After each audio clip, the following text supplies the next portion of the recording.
Sham Shanaicharaye Namah. Namaste. If this video has reached you or you have chosen to watch this video and listen to this story, then let me tell you that it is not you who selected it.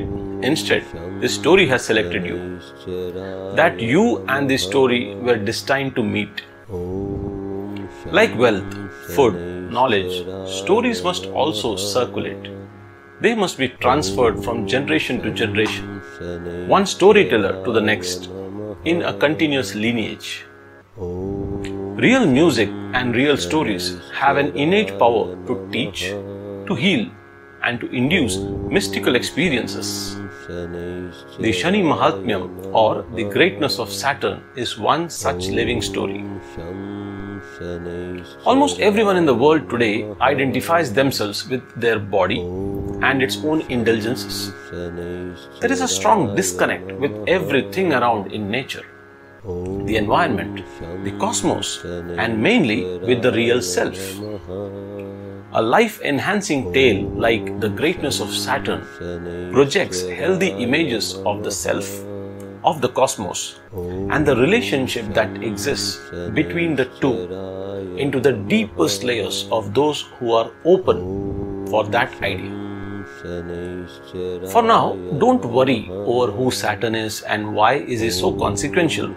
Simply let this myth work on you. Saturn will affect you whether you know him or not. Yes, but what you should definitely know is Saturn or Shani is the most important player in this organized system of Vedic astrology known as Jyotish. So, if you are running the Shani Sati, that is the rigorous 7.5-year transit of Saturn, or you are undergoing the Shani Mahadasha, then it is highly recommended that you listen to the story of Shani Mahatmyam without fail. Advisable especially on Saturdays. If you do not know about the position of planets in your horoscope, I can offer my assistance on that. Please visit my website www.asksatishlifeguide.com and fill in your birth details and submit. My team will answer you back. So, bowing down in reverence to Lord Shani, let us begin the Shani Mahatmyam, or the Greatness of Saturn.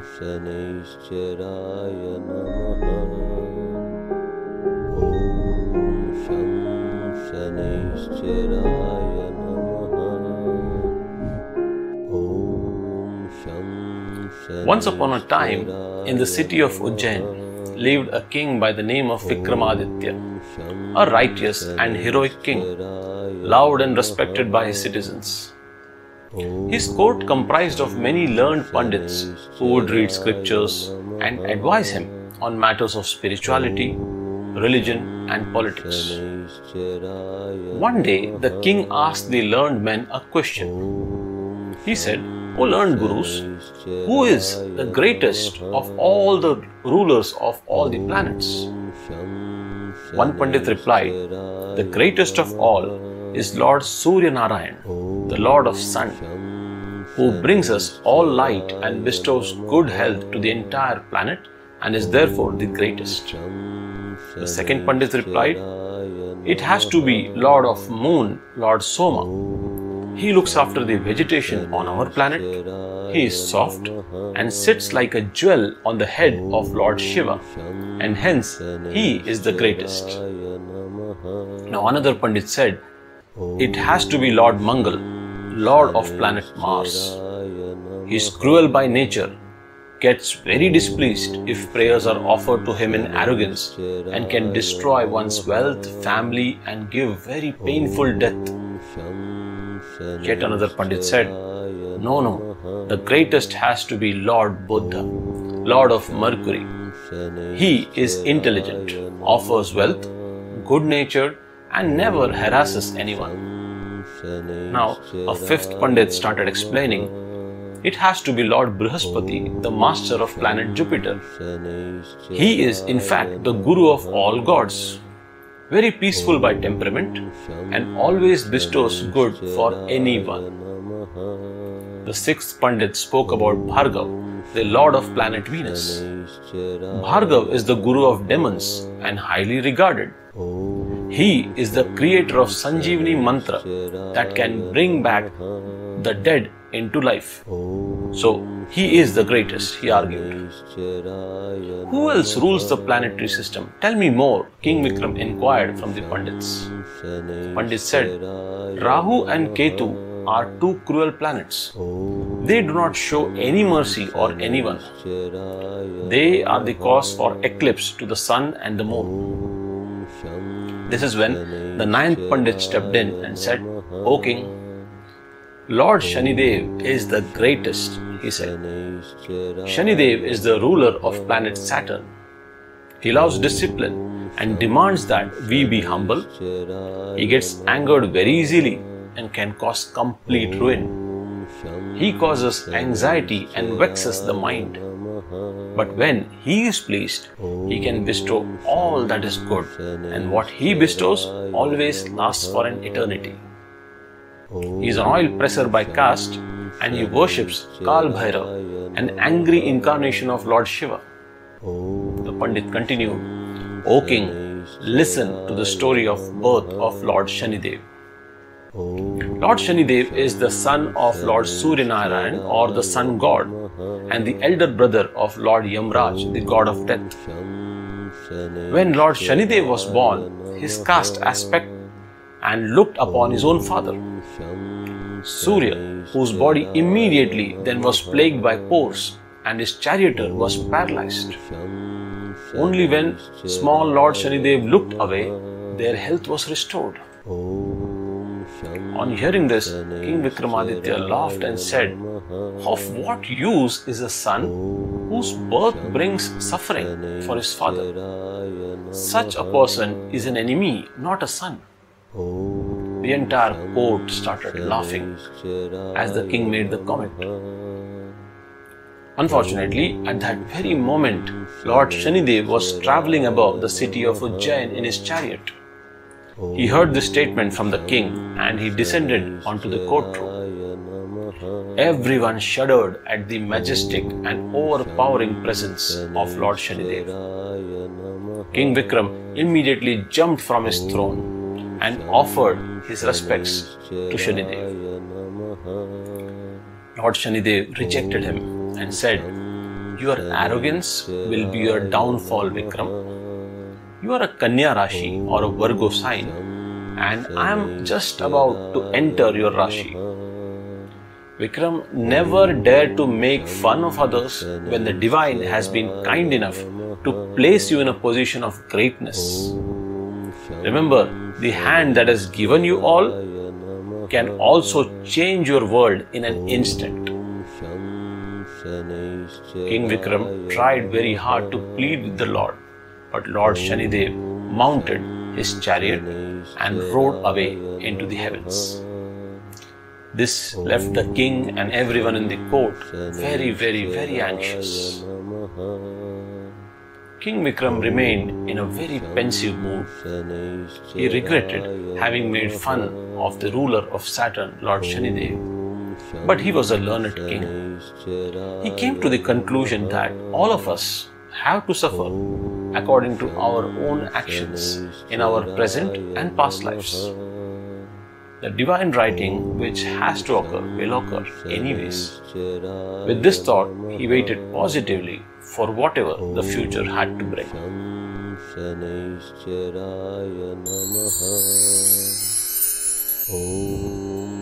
King Vikramaditya was a Virgo or a Kanya Rashi, and Saturn was about to begin his Sadesati on him.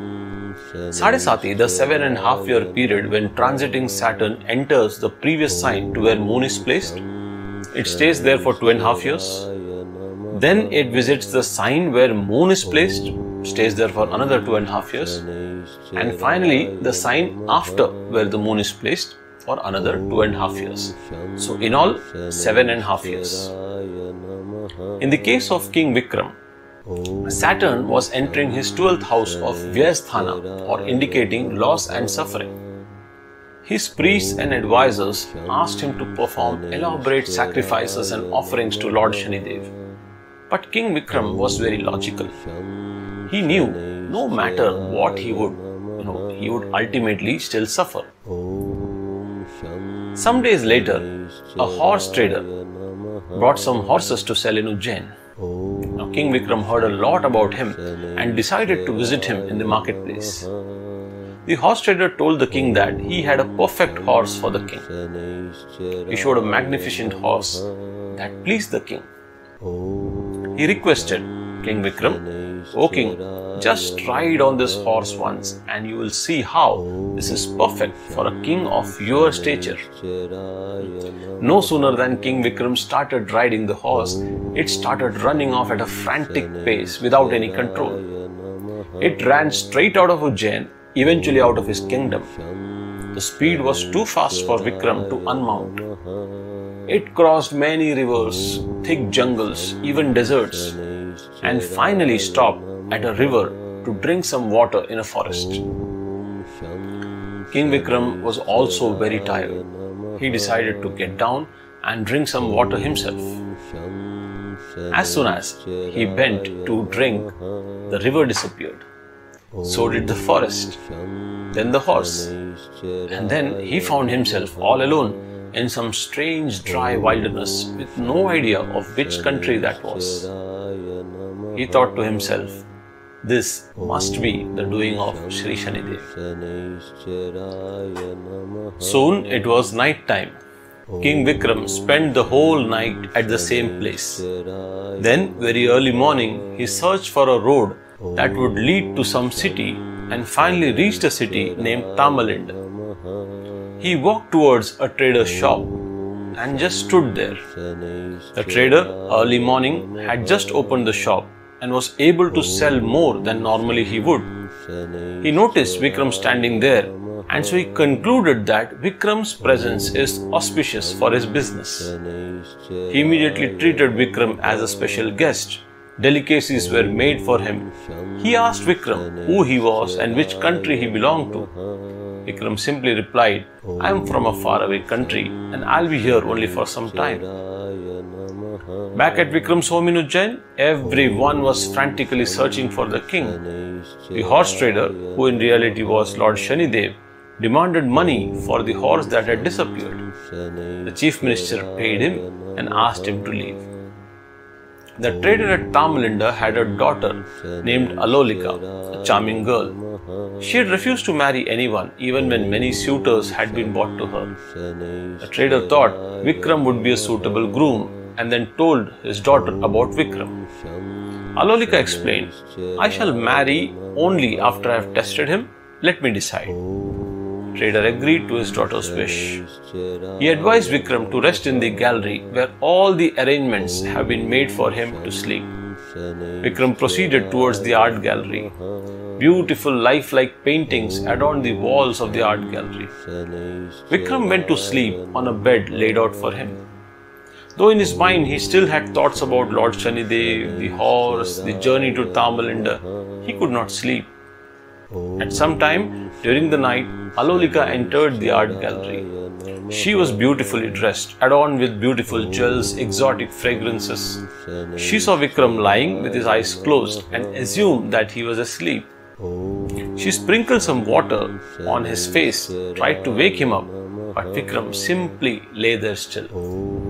Having waited for some time, she finally removed her jewels and lay down beside him and went to sleep. Now Vikram opened his eyes and saw her asleep besides. He thought, "What kind of a strange land is this? Why has Shanidev decided to bring me here?" He could not understand. Just at that moment, a swan in one of the paintings came to life and leapt out of the painting.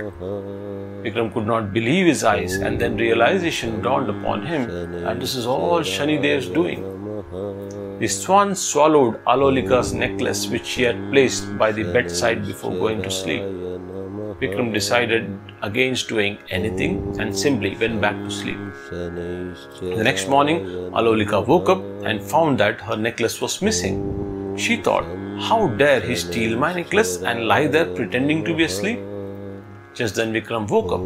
He tried to explain that he had not taken the necklace. He did not tell her about the swan in the painting and all of that, because who would believe that the swan had swallowed her necklace? When the trader came to know about the whole episode, he got furious. He said, "This is how you repay me for feeding you and providing you shelter?" The trader summoned his servants and had Vikram beaten up. But still Vikram wouldn't say where the necklace was. So he took him to the king. King Chandrasen listened to the whole episode and asked Vikram, "Return the necklace now and I shall spare your life." But Vikram only said back that, "How can I return something that I have not taken, O king?" King Chandrasen was infuriated and ordered his guards to break both his hands and legs and throw him outside the city. He announced, "No one shall give him food or water, or anyone who does so will be severely punished." Vikram's hands and legs were broken and he was thrown on a garbage heap outside the city. He was in horrific pain. He prayed to Lord Shanidev to have mercy on him and lay there for many years. Sometime in between, Shri Shanidev showed some mercy. With the king's permission, few citizens of Tamalinda gave him food and water, as they could not bear to see his suffering.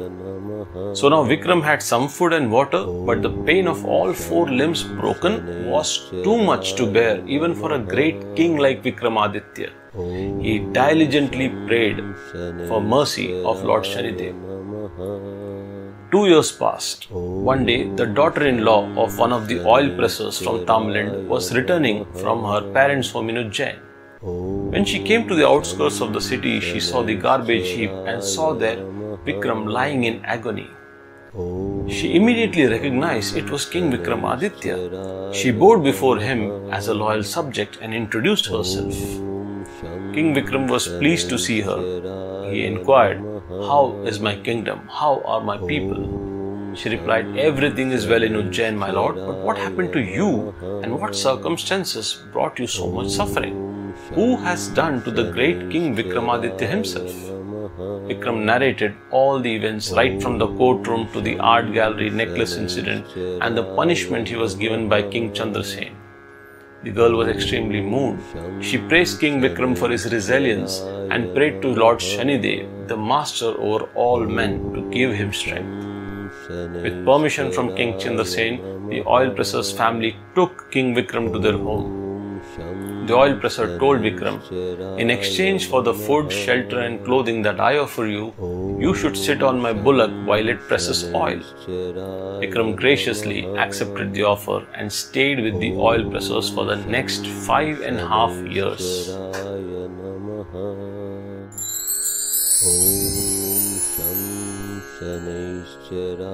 7.5 years had passed since the trials and troubles to Vikram.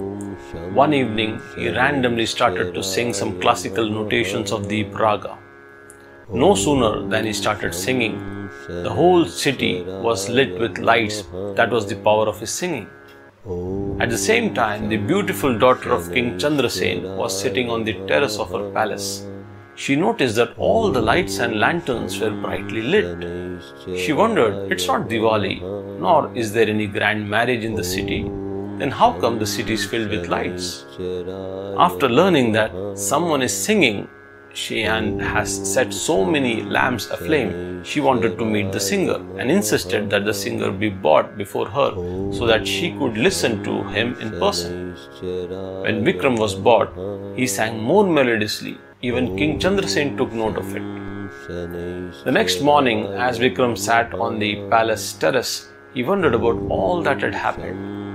7.5 years had passed. When would Shri Shanidev show him mercy? Would he ever get back to his people? Just as these thoughts entered his mind, Lord Shanidev appeared before him. Vikram lay on the ground and rolled to offer respects as he had no limbs. Lord Shanidev spoke, "Yes, Vikram, 7.5 years have passed and I am pleased with the way you have taken everything that has happened to you in good stride. I am glad you have realized that everything is decided by the actions of your karma, both past and present, and you have absolute no power over your destiny. "O King Vikram, ask for any desire, I'll grant you your wish." King Vikram replied humbly, "O Shri Shanidev, please do not make anyone suffer the way I have suffered. I might have survived, others may not. This is the only boon I ask you, O my Lord." Then Shanidev spoke, "I am very pleased, Vikram. Despite all the troubles, despite all the conditions that you are in, you did not ask for your limbs to be restored. You did not ask for the riches and the wealth of the world. You did not ask for the kingdom of yours to be returned. You have suffered and you do not want others to suffer like you. Ask anything else and I shall grant it to you." But Vikram said, "No, my Lord, this is truly what I desire, nothing more."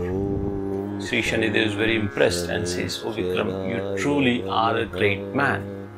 You understand the suffering of others. But let me tell you, past karma spares no one. Let me share stories of others who have suffered more than you.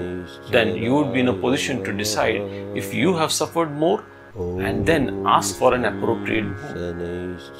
And then Lord Shanidev begins to narrate.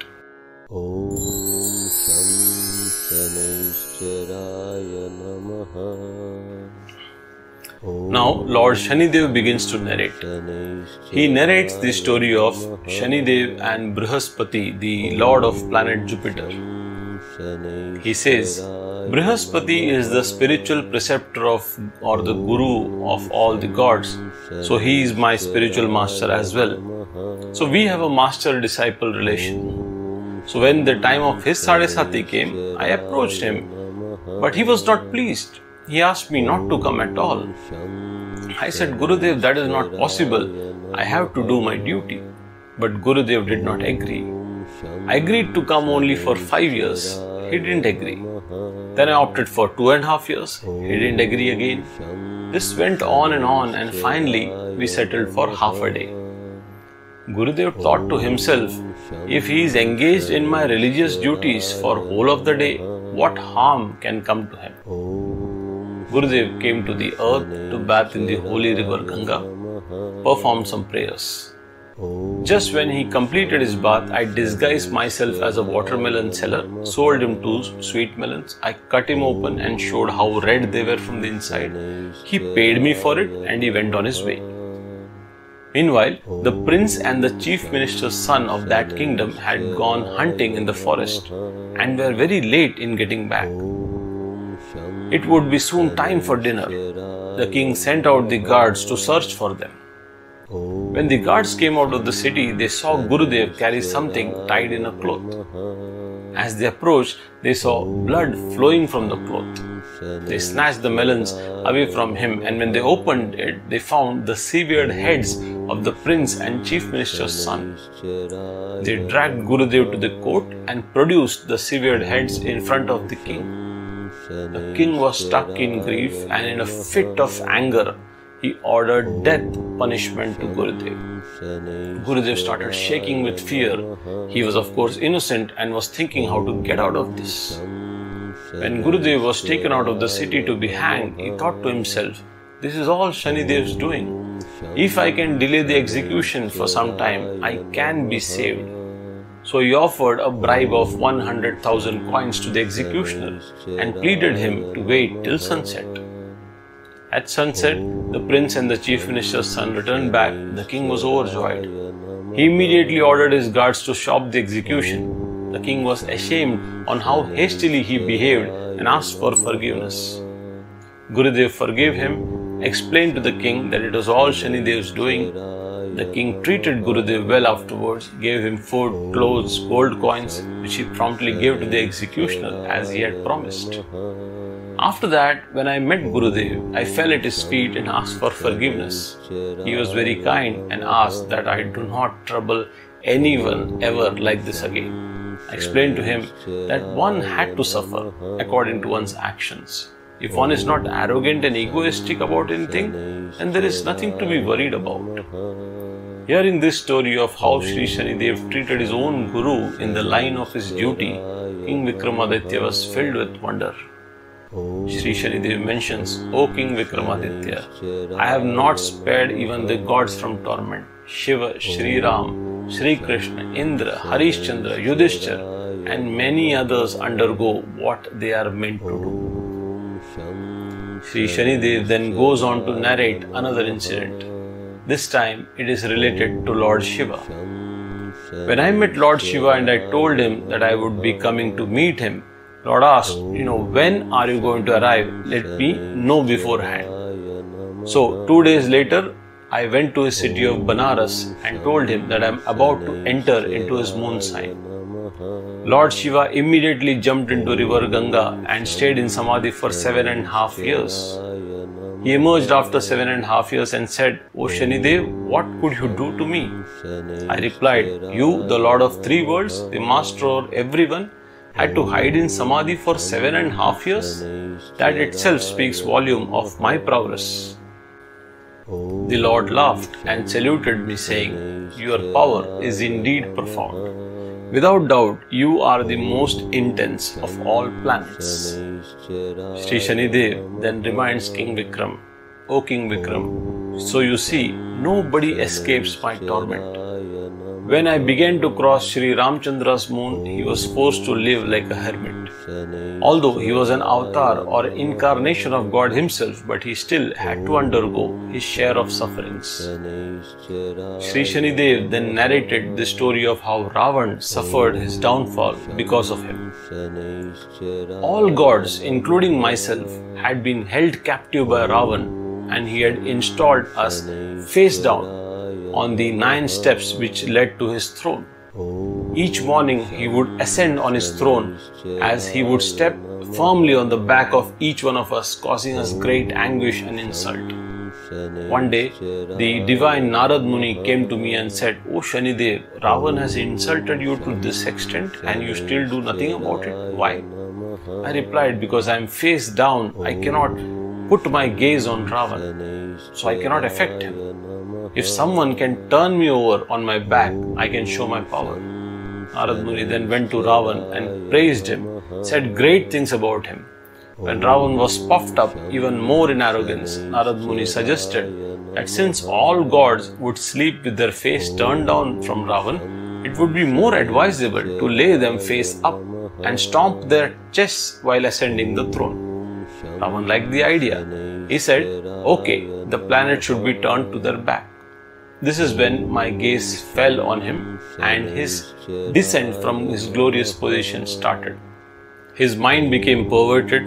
Within few months he kidnapped Sita.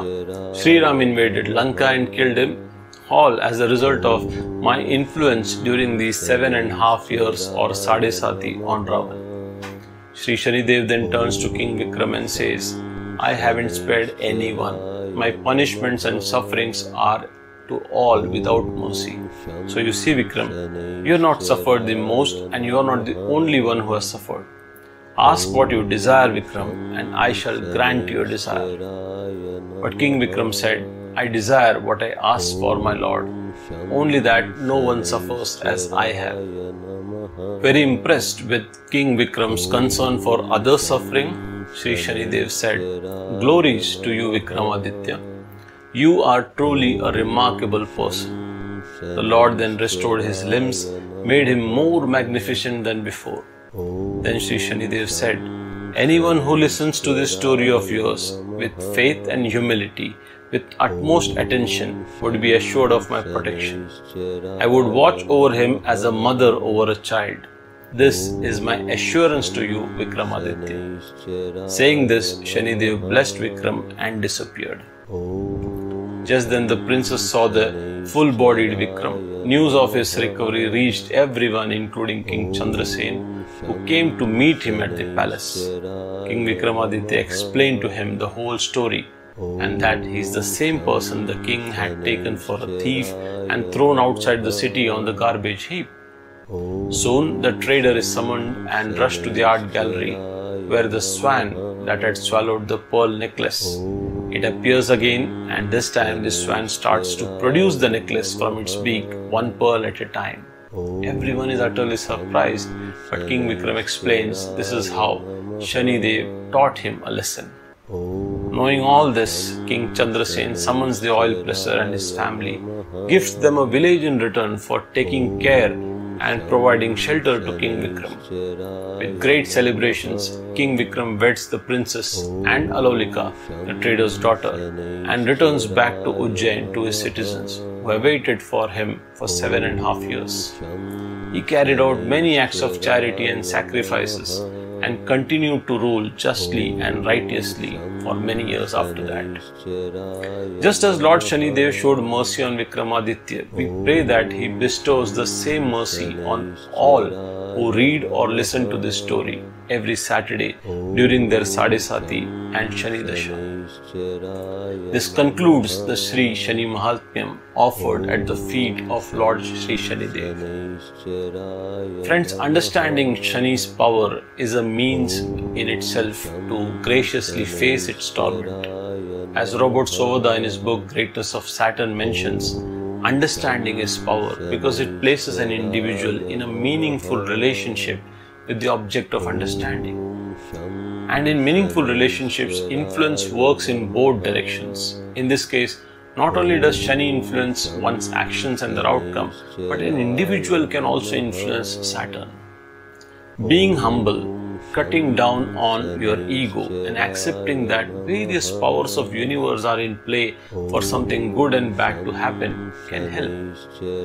Generally, when most people think of Shanidev's torment as negative, the fact is Shanidev is actually directing our attention to the realities of life, showing who stands with you in your tough times, who deserts you, who you really are, who you become post these learnings. Shri Shanidev's intention is to steer us from materialistic pursuits and go towards real spiritual pursuits, towards your true self. May Lord Shanidev bless us all in rising and growing spiritually. Om Shanaicharaye Namah. Om Sham Shanaicharaye Namah. Om Sham Shanaicharaye Namah. Om Sham Shanaicharaye Namah. Om Sham Shanaicharaye Namah. Om Sham Shanaicharaye Namah.